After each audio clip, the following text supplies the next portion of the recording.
ಆತ್ಮೀಯ ವಿದ್ಯಾರ್ಥಿಗಳೇ, ಇವತ್ತು ರಾಜ್ಯಶಾಸ್ತ್ರದ 2ನೇ ಅಧ್ಯಾಯ ರಾಜ್ಯದ ಮುಂದುವರೆದ ಭಾಗವನ್ನು ತಿಳಿದುಕೊಳ್ಳೋಣ. ಇದು ಬಹಳ ಮಹತ್ವದ ಒಂದು ವಿಷಯ. ರಾಜ್ಯದ ಮೂಲಾಂಶಗಳು.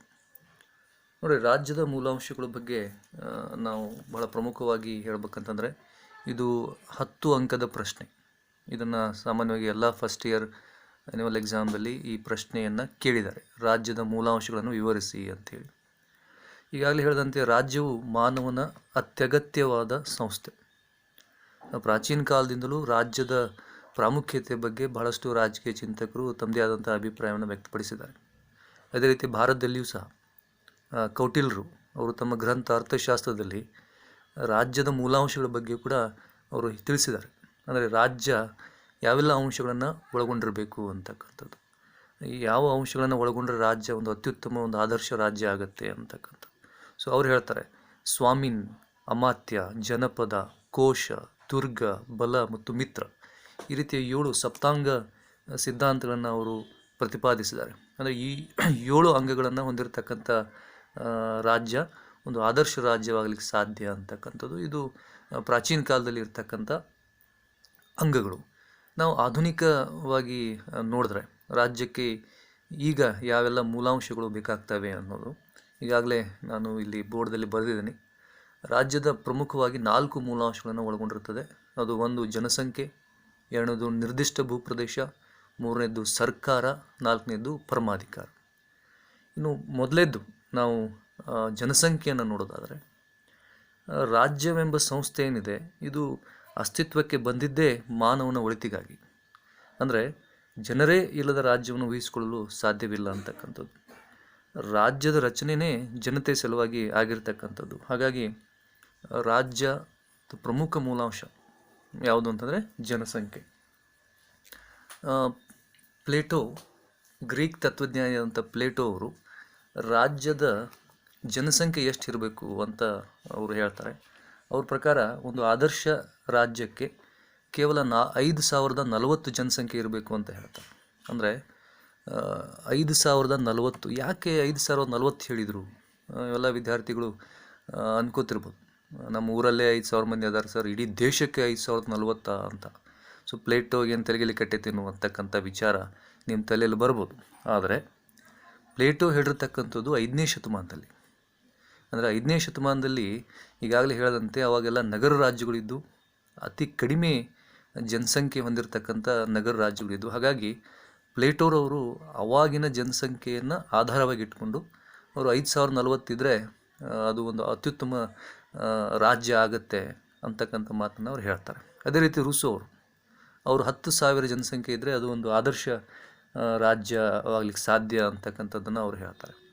ಆದರೆ ಅರಿಸ್ಟಾಟಲ್ರವ್ರು ನೋಡಿ, ಅವ್ರದ್ದೇ ಆದಂಥ ಒಂದು ಬೇರೆ ರೀತಿಯಾದಂಥ ಅವರು ಹೇಳಿಕೆಯನ್ನು ಕೊಡ್ತಾರೆ. ಅದಕ್ಕೆ ಅರಿಸ್ಟಾಟಲ್ರವ್ರನ್ನ ಯಾಕೆ ನಾವು ರಾಜ್ಯಶಾಸ್ತ್ರದ ಪಿತಾಮಹ ಅಂತೀವಿ ಅಂತಂದರೆ, ಅವರಲ್ಲಿ ಯಾವುದೇ ಸಂಖ್ಯೆಯನ್ನು ಉಲ್ಲೇಖ ಮಾಡಿಲ್ಲ. ಅವ್ರೇನು ಹೇಳ್ತಾರೆ ಅಂದರೆ, ರಾಜ್ಯದ ಜನಸಂಖ್ಯೆ ಎಷ್ಟು ಇರಬೇಕು ಅಂದರೆ ರಾಜ್ಯ ಅದನ್ನು ರಕ್ಷಣೆ ಮಾಡಿಕೊಳ್ಳುವಷ್ಟು ಚಿಕ್ಕದಾಗಿದ್ದು ಮತ್ತು ಆಡಳಿತವನ್ನು ಸಮರ್ಪಕವಾಗಿ ನಡೆಸಿ ಜನರ ಒಂದು ಅವಶ್ಯಕತೆಗಳನ್ನು ಪೂರೈಸುವಷ್ಟು ವಿಶಾಲವಾಗಿರಬೇಕು ಜನಸಂಖ್ಯೆ ಅಂತ ಅವರ ಅಭಿಪ್ರಾಯವನ್ನು ಪಡ್ತಾರೆ. ಅಂದರೆ ಅತಿ ಹೆಚ್ಚು ಜನಸಂಖ್ಯೆ ಇರಬಾರ್ದು, ಅತಿ ಕಡಿಮೆನೂ ಜನಸಂಖ್ಯೆ ಇರಬಾರ್ದು ಅಂತಕ್ಕಂಥದ್ದು ಅರಿಸ್ಟಾಟಲ್ರವರ ಅಭಿಪ್ರಾಯ. ಹಾಗಾದರೆ ಈಗ ನಾನು ಒಂದು ಸ್ವಲ್ಪ ಈ ಪೇಜನ್ನು ಹೊಳಿಸಿ ನಿಮಗೆ ತೋರಿಸ್ತೀನಿ.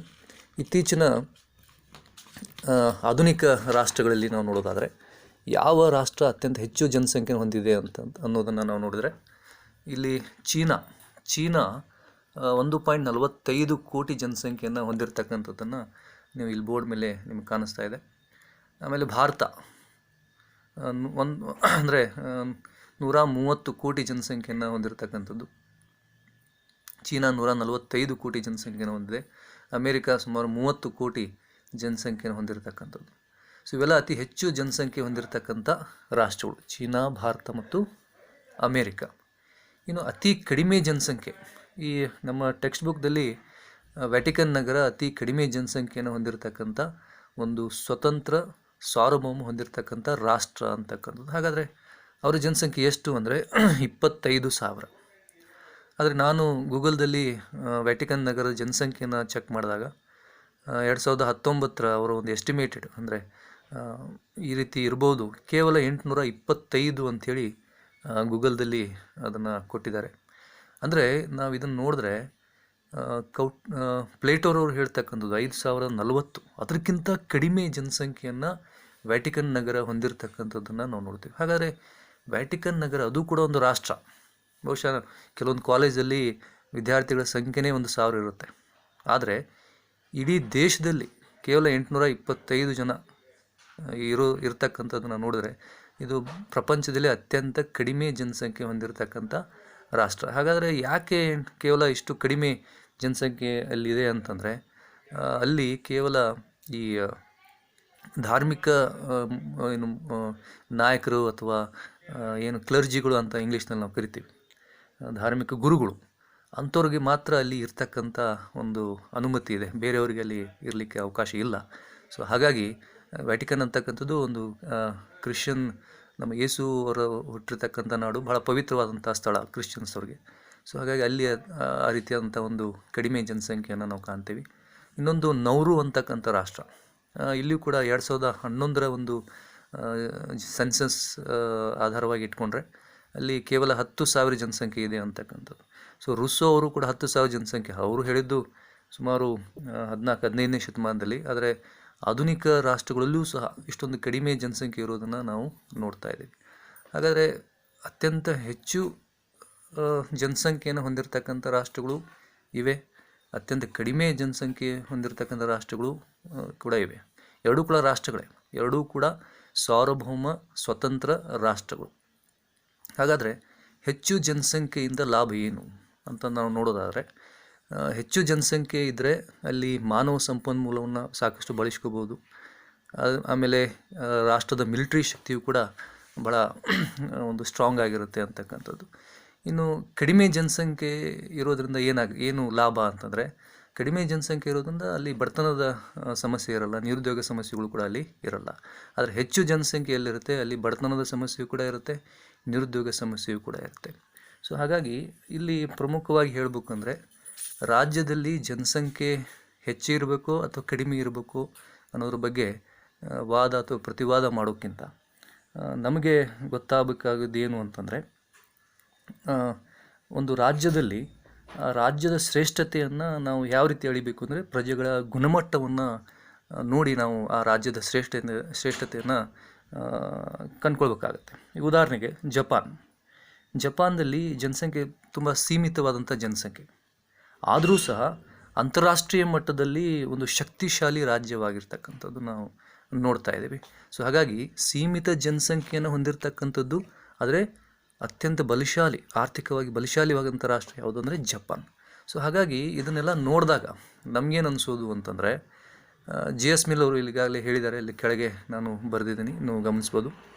ಒಂದು ರಾಜ್ಯದ ಶ್ರೇಷ್ಠತೆ ತನ್ನ ಪ್ರಜೆಗಳ ಗುಣಮಟ್ಟವನ್ನು ಅವಲಂಬಿಸಿರುತ್ತದೆ ಅಂತಕ್ಕಂಥ. ಅಂದರೆ ನಮ್ಮ ದೇಶದಲ್ಲಿ ಯಾವ ರೀತಿಯ ಜನ ಇದ್ದಾರೆ, ಎಲ್ಲರೂ ಸೋಮಾರಿಗಳಿದಾರ ಅಥವಾ ಎಲ್ಲರೂ ಕಾಯಕ ಜೀವಿಗಳಿದಾರ ಅನ್ನೋದ್ರ ಮೇಲೆ ಆ ದೇಶದ ಶ್ರೇಷ್ಠತೆ ಅವಲಂಬಿಸಿದೆ ಹೊರತು ಆ ದೇಶದ ಜನಸಂಖ್ಯೆ ಹೆಚ್ಚಿಗೆ ಇದೆಯೋ ಅಥವಾ ಕಡಿಮೆ ಇದೆಯೋ ಆಧಾರದ ಮೇಲೆ ರಾಷ್ಟ್ರದ ಗುಣಮಟ್ಟವನ್ನು ಅಳಿಲಿಕ್ಕೆ ಸಾಧ್ಯ ಇಲ್ಲ ಅಂತಕ್ಕಂಥದ್ದು. ಅದೇ ರೀತಿ ಅರಿಸ್ಟಾಟಲ್ ಅವರು ಇನ್ನೊಂದು ಅಭಿಪ್ರಾಯ ಪಡ್ತಾರೆ. ಅವ್ರೇನು ಹೇಳ್ತಾರೆ ಅಂದರೆ, ಒಂದು ಉತ್ತಮ ಪ್ರಜೆಗಳು ಉತ್ತಮ ರಾಜ್ಯವನ್ನು ನಿರ್ಮಿಸುತ್ತಾರೆ ಅಂತಕ್ಕಂಥ. ಅಂದರೆ ಒಂದು ರಾಷ್ಟ್ರದಲ್ಲಿ ಪ್ರಜೆಗಳು ಅತ್ಯುತ್ತಮರಾಗಿದ್ದರೆ, ಕಾಯಕ ಜೀವಿಗಳಾಗಿದ್ದರೆ, ರಾಷ್ಟ್ರ ಪ್ರೇಮಿಗಳಾಗಿದ್ದರೆ ಅವರೆಲ್ಲ ಅತ್ಯುತ್ತಮ ರಾಜ್ಯವನ್ನು ನಿರ್ಮಿಸಲಿಕ್ಕೆ ಸಾಧ್ಯ ಅಂತಕ್ಕಂಥದ್ದು. ಸೊ ಇದೆಲ್ಲ ಬಹಳ ಗಂಭೀರವಾದಂಥ ವಿಷಯ. ಇದನ್ನು ವಿದ್ಯಾರ್ಥಿಗಳಾದ ತಾವು ಕೂಡ ಅರ್ಥ ಮಾಡ್ಕೋಬೇಕು. ಒಂದು ದೇಶದ ಅಭಿವೃದ್ಧಿಯಲ್ಲಿ, ಒಂದು ರಾಜ್ಯದ ನಿರ್ಮಾಣದಲ್ಲಿ, ರಾಷ್ಟ್ರ ನಿರ್ಮಾಣದಲ್ಲಿ ನಾವು ಉತ್ತಮ ಪ್ರಜೆಗಳಾಗಿ ನಮ್ಮದೇ ಆದಂಥ ಕೊಡುಗೆಯನ್ನು ಕೊಡಬೇಕು ಅಂತಕ್ಕಂಥದ್ದು. ಸೊ ಇದು ಪ್ರಮುಖವಾಗಿ ರಾಜ್ಯದ ಮೊದಲನೇ ಮೂಲಾಂಶ, ಅದು ಜನಸಂಖ್ಯೆ. ಇನ್ನು ಎರಡನೇ ಮೂಲಾಂಶವನ್ನು ನಾವು ನೋಡೋದಾದರೆ, ಈಗ ಭೂಪ್ರದೇಶ ಅಂತಕ್ಕಂಥದ್ದನ್ನು ನಾವು ನೋಡ್ತಾ ಇದ್ದೀವಿ. ಸೊ ಇದು ಎರಡನೆಯ ಮೂಲಾಂಶ. ಅಂದರೆ ರಾಜ್ಯ ಒಂದು ಸ್ಥಾಪನೆ ಆಗಬೇಕು ಅಂತಂದರೆ ಅದರದ್ದೇ ಆದಂಥ ಒಂದು ಭೂಪ್ರದೇಶ ಇರಬೇಕು ಅಂತಕ್ಕಂಥದ್ದು. ಈ ಉದಾಹರಣೆಗೆ ನಾವೆಲ್ಲರೂ ಭಾರತೀಯ ಪ್ರಜೆಗಳು ಅಂತ ಯಾಕೆ ಹೇಳ್ತೀವಿ ಅಂದರೆ, ನಾವು ಭಾರತದ ಒಂದು ಭೂಪ್ರದೇಶದಲ್ಲಿ ವಾಸ ಮಾಡ್ತಾ ಇರೋದ್ರಿಂದ. ಸೊ ಹಾಗಾಗಿ ನಾವು ಭಾರತೀಯರು ಅಂದರೆ ಒಂದು ಗುರುತಿಸುವಿಕೆ ಅಲ್ಲಿ ಇರುತ್ತೆ. ಸೊ ಪ್ರತಿಯೊಬ್ಬರಿಗೂ ಒಂದು ರಾಜ್ಯಕ್ಕೆ ಅದರದೇ ಆದಂಥ ಭೂಪ್ರದೇಶ ಇದ್ದರೆ ಮಾತ್ರ ಅಂತಾರಾಷ್ಟ್ರೀಯ ಮಟ್ಟದಲ್ಲಿ ಅದಕ್ಕೆ ಒಂದು ಗುರುತಿಸುವಿಕೆ ಇರುತ್ತೆ. ಇದೊಂದು ಪ್ರತ್ಯೇಕ ರಾಷ್ಟ್ರ ಅಂಥೇಳಿ ಗುರುತಿಸ್ತಾರೆ. ಹಾಗಾಗಿ ಇಲ್ಲಿಯೂ ಸಹ ಕೆಲವೊಂದು ಭಿನ್ನಾಭಿಪ್ರಾಯಗಳು ಬರ್ತವೆ.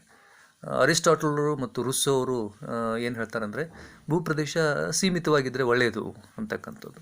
ಸೀಮಿತ ಭೂಪ್ರದೇಶ ಇದ್ದರೆ ಅದು ಒಳ್ಳೆಯದು ಅಂತಕ್ಕಂಥದ್ದು. ಇನ್ನು ಮುಂದುವರೆದು ಇಲ್ಲಿ ಲಾರ್ಡ್ ಆಕ್ಟನ್ ಮತ್ತು ಟ್ರಾಟ್ಸ್ಕಿ ಅಂತ ಬರೆದಿದ್ದೀನಿ. ಇವರು ಏನು ಹೇಳ್ತಾರೆ ಅಂದರೆ, ಭೂಪ್ರದೇಶ ಭಾಳ ವಿಶಾಲವಾಗಿರಬೇಕು, ಒಂದು ರಾಜ್ಯದ ಭೂಪ್ರದೇಶ ಭಾಳ ವಿಶಾಲವಾಗಿರಬೇಕು ಅಂತ ಅವರು ಅಭಿಪ್ರಾಯ ಪಡ್ತಾರೆ. ಈಗ ನಾವು ಈಗ ನೋಡ್ತಾ ಹೋದರೆ ಪ್ರಪಂಚದಲ್ಲಿ ಈಗಿನ ಯಾವ ರಾಷ್ಟ್ರಗಳು ಅತ್ಯಂತ ಹೆಚ್ಚು ಭೂಪ್ರದೇಶವನ್ನು ಹೊಂದಿವೆ ಅನ್ನೋದನ್ನು ನೋಡೋದಾದರೆ, ರಷ್ಯಾ ಅತಿ ಹೆಚ್ಚು ಭೂಪ್ರದೇಶವನ್ನು ಹೊಂದಿದೆ. ಅದರ ನಂತರ ಕೆನಡಾ, ಅದರ ನಂತರ ಅಮೇರಿಕಾ. ಇನ್ನು ಅತಿ ಕಡಿಮೆ ಜನಸಂಖ್ಯೆ ಹೊಂದಿರತಕ್ಕಂಥ ರಾಷ್ಟ್ರಗಳನ್ನು ನೋಡಿದ್ರೆ ಅದು ವ್ಯಾಟಿಕನ್ ನಗರ, ಆಮೇಲೆ ಮೊನ್ಯಾಕೋ ಅಂತಕ್ಕಂಥದ್ದು. ಸೊ ಇವೆಲ್ಲ ನಾವು ಗಮನಿಸ್ತಾ ಹೋದರೆ ಭೂಪ್ರದೇಶದಲ್ಲಿ ಇಲ್ಲಿಯೂ ಸಹ ಒಂದು ವಾದ ಏನಂತಂದರೆ, ಅತ್ಯಂತ ಹೆಚ್ಚು ಭೂಪ್ರದೇಶ ಹೊಂದಿರತಕ್ಕಂಥ ರಾಷ್ಟ್ರಗಳು ಇದ್ದರೂ ಸಹ ಎಷ್ಟು ಅಭಿವೃದ್ಧಿ ಆಗಿವೆ ಅನ್ನೋದನ್ನು ನಾವು ತಿಳ್ಕೊಬೇಕಾಗತ್ತೆ. ಕೆಲವೊಂದು ರಾಷ್ಟ್ರಗಳು ಅತಿ ಕಡಿಮೆ ಜನಸಂಖ್ಯೆಯನ್ನು ಹೊಂದಿದ್ರೂ ಸಹ, ಕಡಿಮೆ ಭೂಪ್ರದೇಶವನ್ನು ಹೊಂದಿದ್ರೂ ಸಹ ಭಾಳಷ್ಟು ಅಭಿವೃದ್ಧಿಯನ್ನು ಸಾಧಿಸಿವೆ. ಇದಕ್ಕೆ ಕಾರಣ ಆ ಭೂಪ್ರದೇಶ ಯಾವ ರೀತಿ ಇದೆ ಅಂತಕ್ಕಂಥದ್ದು. ಅಂದರೆ ಆ ಭೂಪ್ರದೇಶದಲ್ಲಿ ಭೂಮಿ, ಜಲ, ಪರಿಸರ ಯಾವ ರೀತಿ ಇದೆ ಅಂತಕ್ಕಂಥದ್ದು. ಅದ್ರ ಮೇಲೆ ಆ ದೇಶದ ಅಭಿವೃದ್ಧಿಯನ್ನು ನಾವು ನೋಡ್ತೀವಿ. ಭೂಮಿ ಸಂಪನ್ಮೂಲವಾಗಿತ್ತಂದರೆ ಆ ದೇಶ ಬಹಳ ಅಭಿವೃದ್ಧಿಯನ್ನು ಸಾಧಿಸುತ್ತೆ ಅಂತಕ್ಕಂಥದ್ದು. ಕೆಲವೊಂದು ರಾಷ್ಟ್ರಗಳಲ್ಲಿ ನಾವು ನೋಡ್ತೀವಿ, ಮರುಭೂಮಿ ರಾಷ್ಟ್ರಗಳಿರ್ತವೆ, ಆದರೆ ಹೆಚ್ಚು ಅಭಿವೃದ್ಧಿಯನ್ನು ಸಾಧಿಸಲ್ಲ. ಯಾಕಂತಂದರೆ ಎಲ್ಲವನ್ನು ಅವರು ಆಮದು ಮಾಡ್ಕೊಳ್ಬೇಕಾಗಿರುತ್ತೆ. ಹಾಗಾಗಿ ಇಲ್ಲಿ ಭೂಪ್ರದೇಶ ಅಷ್ಟೊಂದು ಮಹತ್ವದ್ದಲ್ಲ. ಆದರೆ ಯಾವ ರೀತಿ ಇದ್ದಂಥ ಭೂಪ್ರದೇಶವನ್ನು ನಾವು ಬಳಸ್ಕೊತೀವಿ, ಅದ್ರ ಮೇಲೆ ಆ ರಾಷ್ಟ್ರದ ಅಭಿವೃದ್ಧಿಯನ್ನು ನಾವು ಕಾಣ್ತೀವಿ ಅಂತಕ್ಕಂಥದ್ದು. ಸೊ ಇದು ಎರಡನೆಯ ಪ್ರಮುಖ ಮೂಲಾಂಶ. ಭೂಪ್ರದೇಶ ಇರಲೇಬೇಕು, ಇಲ್ಲ ಅಂತಂದರೆ ಅದು ಒಂದು ರಾಜ್ಯ ಅಂತ ಅನ್ನಿಸ್ಕೊಳ್ಳಲ್ಲ ಅಂತಕ್ಕಂಥದ್ದು. ಸೊ ಇನ್ನು ಮೂರನೇದು ಬಹಳ ಅತ್ಯುತ್ತಮವಾದಂಥ ಮತ್ತು ಪ್ರಮುಖವಾದಂಥ ಒಂದು ಮೂಲಾಂಶ ಅಂದರೆ ಸರ್ಕಾರ ಅಂತಕ್ಕಂಥದ್ದು. ಸೊ ಸರ್ಕಾರ, ಈಗಾಗಲೇ ಹೇಳಿದಂತೆ ಸರ್ಕಾರದಲ್ಲಿ 3 ಅಂಗಗಳಿರ್ತವೆ: ಶಾಸಕಾಂಗ, ಕಾರ್ಯಾಂಗ ಮತ್ತು ನ್ಯಾಯಾಂಗ. ಸೊ ಸರ್ಕಾರ ಒಂದು ರೀತಿ ರಾಜ್ಯದ ಆಡಳಿತ ಯಂತ್ರ ಅಂತಕ್ಕಂಥದ್ದು. ಅಂದರೆ ಇಡೀ ಆಡಳಿತವನ್ನು ಮಾಡ್ತಕ್ಕಂಥವ್ರು ಅದು ಸರ್ಕಾರ ಆಗಿರುತ್ತೆ. ನಾವು ನಮ್ಮ ಜನಪ್ರತಿನಿಧಿಗಳನ್ನು ಆಯ್ಕೆ ಮಾಡ್ತೀವಿ, ಅವರು ಸರ್ಕಾರವನ್ನು ರಚನೆ ಮಾಡ್ತಾರೆ. ನಮ್ಮ ಸಮಸ್ಯೆಗಳಿಗೆ ಅವರು ಸ್ಪಂದಿಸ್ತಾರೆ. ಅವರ ಆಡಳಿತದ ಮೂಲಕ ನಮ್ಮ ಜನರ ಸಮಸ್ಯೆಗೆ ಅವರು ಪರಿಹಾರಗಳನ್ನು ಕೊಂಡ್ಕೊಳ್ತಾರೆ. ಅದು ಕೇಂದ್ರ ಸರ್ಕಾರ ಆಗಿರ್ಬೋದು, ರಾಜ್ಯ ಸರ್ಕಾರ ಆಗಿರ್ಬೋದು, ಸ್ಥಳೀಯ ಸರ್ಕಾರಗಳೇ ಆಗಿರ್ಬೋದು. ಸೊ ಬ್ಲಂಟ್ಸ್ಲಿ ಅಂತಕ್ಕಂಥ ಒಬ್ಬ ಚಿಂತಕರು ಏನು ಹೇಳ್ತಾರೆ ಅಂದರೆ, ಸರ್ಕಾರವೇ ಇಲ್ಲದ ರಾಜ್ಯ ಅವ್ಯವಸ್ಥೆ ಮತ್ತು ಅರಾಜಕತೆಯಿಂದ ನಶಿಸುತ್ತದೆ ಅಂತಕ್ಕಂಥದ್ದು. ಅಂದರೆ ಯಾವುದೇ ಒಂದು ರಾಷ್ಟ್ರದಲ್ಲಿ ಸರ್ಕಾರನೇ ಇಲ್ಲ ಅಂತ ಇಟ್ಕೊಳ್ಳಿ, ಸರ್ಕಾರನೇ ಇಲ್ಲ ಅಂದರೆ ಆ ರಾಜ್ಯದಲ್ಲಿ ಸಂಪೂರ್ಣವಾಗಿ ಅವ್ಯವಸ್ಥೆ ತಾಂಡವಾಡ್ತದೆ, ಅರಾಜಕತೆ ಉಂಟಾಗ್ತದೆ. ಯಾರು ಹೇಳೋರಿಲ್ಲ, ಕೇಳೋರಿಲ್ಲ, ಕಾನೂನುಗಳು ಯಾರು ಬೆಲೆ ಕೊಡಲ್ಲ, ಒಂದು ರೀತಿ ಅಲ್ಲಿ ಅರಾಜಕತೆ ಉಂಟಾಗ್ತದೆ ಅಂತಕ್ಕಂಥದ್ದು. ಹಾಗಾಗಿ ಸರ್ಕಾರ ಇರೋದ್ರಿಂದನೇ ಒಂದು ಸುವ್ಯವಸ್ಥಿತವಾಗಿ ಸಮಾಜ ನಡೀತದೆ, ಸಮಾಜದಲ್ಲಿ ಆಡಳಿತವು ಸರಿಯಾಗಿ ನಡೀತದೆ ಅಂತಕ್ಕಂಥದ್ದು ನಾವು ನೋಡಬೇಕು. ಹಾಗಾಗಿ ಸರ್ಕಾರ ಬಹಳ ಪ್ರಮುಖವಾದಂಥ ಅಂಗ ಅಂತಕ್ಕಂಥದ್ದು. ಅದು ಯಾವುದೇ ರೀತಿಯ ಸರ್ಕಾರ ಇರ್ಬೋದು, ಪ್ರಜಾಪ್ರಭುತ್ವ ಆಗಿರ್ಬೋದು, ನಿರಂಕುಶ ಆಗಿರ್ಬೋದು, ರಾಜಪ್ರಭುತ್ವ ಆಗಿರ್ಬೋದು, ಸಮಾಜವಾದ ಆಗಿರ್ಬೋದು, ಯಾವುದೇ ರೀತಿಯ ಸರ್ಕಾರ, ಯಾವ ರೀತಿಯ ವ್ಯವಸ್ಥೆ ಇದ್ದರೂ ಸಹ ಅದು ಮುಖ್ಯ ಅಲ್ಲ, ಆದರೆ ಸರ್ಕಾರ ಇರಬೇಕು, ಅದು ಬಹಳ ಮಹತ್ವದಾದಂಥದ್ದು ಅಂತಕ್ಕಂಥದ್ದು. ಇನ್ನು ಮುಂದುವರೆದು ಕೊನೆಯ ಒಂದು ನಾವು ಮೂಲಾಂಶಗಳನ್ನು ನೋಡಿದ್ರೆ ಅದು ಪರಮಾಧಿಕಾರ ಅಂತಕ್ಕಂಥದ್ದು. ಸೊ ಪರಮಾಧಿಕಾರ ಇದು ಕೊನೆಯ ಮತ್ತು ಬಹಳ ಪ್ರಮುಖವಾದಂಥ ಮೂಲಾಂಶ. ಇದು ಬಹಳ ಎಲ್ಲ 4 ಮೂಲಾಂಶಗಳಲ್ಲಿ ಅತ್ಯಂತ ಮುಖ್ಯವಾದ ಮೂಲಾಂಶ ಅಂತ ನಾವು ಇದನ್ನು ಕರಿತೀವಿ. ಹಾಗಾದರೆ ಪರಮಾಧಿಕಾರ ಅಂದರೆ ಏನು ಅಂತಂದರೆ, ಪರಮಾಧಿಕಾರ ಅಂದರೆ ಇದು ರಾಜ್ಯದ ಸರ್ವಶ್ರೇಷ್ಠ ಅಧಿಕಾರ. ಈಗ ಒಂದು ರಾಜ್ಯ ಇದೆ, ಆ ರಾಜ್ಯಕ್ಕೆ ಪರಮಾಧಿಕಾರ ಇದ್ದರೆ ಮಾತ್ರ ಆ ರಾಜ್ಯಕ್ಕೆ ಬೆಲೆ. ಪರಮಾಧಿಕಾರ ಇಲ್ಲ ಅಂತಂದರೆ ಅದು ರಾಜ್ಯ ಅಂತ ಅನ್ನಿಸ್ಕೊಳ್ಳಲ್ಲ. ಮುಂದಿನ ಅಧ್ಯಾಯದಲ್ಲಿ ನೀವು ಅದನ್ನು ಓದ್ತೀರಿ, ಅದನ್ನು ಡೀಟೇಲಾಗಿ ನಾನು ಅದರ ಬಗ್ಗೆ ಹೇಳ್ತೀನಿ. ಇಲ್ಲಿ ನಾವು ಭಾಳ ತಿಳ್ಕೊಳ್ಬೇಕು ಏನಾಗಿರೋದು ಅಂತಂದರೆ, ರಾಜ್ಯದ ಸರ್ವಶ್ರೇಷ್ಠ ಅಧಿಕಾರ ಯಾವುದಂದರೆ ಪರಮಾಧಿಕಾರ. ಹಾಗಾದರೆ ಇದನ್ನು ರಾಜ್ಯದ ಹೃದಯನೂ ಅಂತಾರೆ, ರಾಜ್ಯದ ಆತ್ಮನೂ ಅಂತ ಕರೀತಾರೆ. ಯಾಕಂದರೆ ಅದಕ್ಕೆ ಅಷ್ಟೊಂದು ಮಹತ್ವ ಇದೆ. ಅದಿಲ್ಲ ಅಂದರೆ ರಾಜ್ಯ ತನ್ನ ಅಸ್ತಿತ್ವವನ್ನೇ ಕಳ್ಕೊಳ್ಳುತ್ತೆ ಅಂತಕ್ಕಂಥದ್ದು. ಸೊ ಪರಮಾಧಿಕಾರವನ್ನು 2 ಸ್ವರೂಪಗಳಲ್ಲಿ ನಾವು ನೋಡ್ತೀವಿ. ಒಂದನೇದು ಆಂತರಿಕ ಪರಮಾಧಿಕಾರ, ಇನ್ನೊಂದು ಬಾಹ್ಯ ಪರಮಾಧಿಕಾರ. ಇದು ಕೂಡ ನಿಮಗೆ 1 ಮಾಸಿಗೆ ಅಥವಾ 2 ಮಾಸಿಗೆ ಈ ಪ್ರಶ್ನೆ ಕೇಳ್ತಾರೆ. ಆಂತರಿಕ ಪ್ರಮಾದೀಕಾರ ಎಂದರೇನು ಅಥವಾ ಬಾಹ್ಯ ಪ್ರಮಾದೀಕಾರ ಎಂದರೇನು ಅಂತಕ್ಕಂಥದ್ದು, ಅಥವಾ ಪ್ರಮಾದೀಕಾರದ 2 ಸ್ವರೂಪಗಳನ್ನು ಹೆಸರಿಸಿ ಅಂತಕ್ಕಂಥದ್ದು. ಸೊ ಆಂತರಿಕ ಪ್ರಮಾದೀಕಾರ ಮತ್ತು ಬಾಹ್ಯ ಪ್ರಮಾದೀಕಾರ ಅಂತ ನಾವು ಹೇಳಬೇಕಾಗತ್ತೆ. ಇನ್ನು ಆಂತರಿಕ ಪ್ರಮಾದೀಕಾರ ಅಂದ್ರೇನು, ಇಲ್ಲಿ ನಾನು ಒಂದು ಹಾಗೆ ಸಿಂಪಲ್ಲಾಗಿ ಒಂದು ನಿಮಗೆ ಸ್ಕ್ವೇರ್ ಅಂತ ಹಾಕಿ ತೋರಿಸಿದ್ದೀನಿ. ಅಂದರೆ ಇದು ಭಾರತ ಅಂತ ಇಟ್ಕೊಳ್ಳಿ. ಇದು ಏನು ಚೌಕಾಕೃತಿ ಇದೆ, ಇದು ಭಾರತ ಅಂತ ಇಟ್ಕೊಳ್ಳಿ. ಇದೊಂದು ಭೂಪ್ರದೇಶ. ಈ ಭೂಪ್ರದೇಶದಲ್ಲಿ ವಾಸಿಸ್ತಕ್ಕಂಥ ನಾವುಗಳು ಅಂದರೆ ಜನರಾಗಿರ್ಬೋದು ಅಥವಾ ಸಂಘ ಸಂಸ್ಥೆಗಳು. ಆ ಸಂಘ ಸಂಸ್ಥೆ ಅಂತಂದರೆ ಎಲ್ಲವೂ ಬಂದು ಕಾಲೇಜು, ಸ್ಕೂಲು, ಸರ್ಕಾರಗಳು, ಎಲ್ಲ ರೀತಿಯ ಒಂದು ಸಂಘ ಸಂಸ್ಥೆ ಆಗಿರ್ಬೋದು. ಇವುಗಳ ಮೇಲೆ ರಾಜ್ಯ ಕಾನೂನು ಮಾಡುವ ಮತ್ತು ಆ ಕಾನೂನನ್ನು ಉಲ್ಲಂಘಿಸಿದವರಿಗೆ ಶಿಕ್ಷಿಸುವ ಅಧಿಕಾರ ಏನಿದೆ ಅದಕ್ಕೆ ಆಂತರಿಕ ಪ್ರಮಾದೀಕಾರ ಅಂತ ಕರಿತೀವಿ. ಅಂದರೆ ಭಾರತದ ಭೂಪ್ರದೇಶದ ಒಳಗೆ ರಾಜ್ಯ ಏನು ಮಾಡುತ್ತೆ ಅಂದರೆ ತನ್ನ ದೇಶದಲ್ಲಿ ವಾಸಿಸ್ತಕ್ಕಂಥ ಪ್ರತಿಯೊಬ್ಬ ವ್ಯಕ್ತಿಯ ಮೇಲೆ, ಪ್ರತಿಯೊಬ್ಬ ಸಂಘ ಸಂಸ್ಥೆ ಮೇಲೆ ಕಾನೂನನ್ನು ಮಾಡುವ ಅಧಿಕಾರ ಇದೆ. ಅದು ಆಂತರಿಕ ಪರಮಾಧಿಕಾರ. ಈಗ ಸಾಮಾನ್ಯವಾಗಿ ನಮ್ಮ ದೇಶದ ಕಾನೂನುಗಳು ನಮ್ಮ ದೇಶದ ಪ್ರಜೆಗಳ ಮೇಲೆ ಮಾತ್ರ ಅನ್ವಯಿಸ್ತವೆ ಹೊರತು ಯಾವುದೋ ವಿದೇಶದ ವ್ಯಕ್ತಿಯ ಮೇಲೆ, ಅಂದರೆ ಯಾವುದೋ ಅಮೇರಿಕಾದಲ್ಲಿ ವಾಸಿಸ್ತಕ್ಕಂಥ ವ್ಯಕ್ತಿಯ ಮೇಲೆ ನಮ್ಮ ಕಾನೂನುಗಳು ಅನ್ವಯಿಸಲ್ಲ.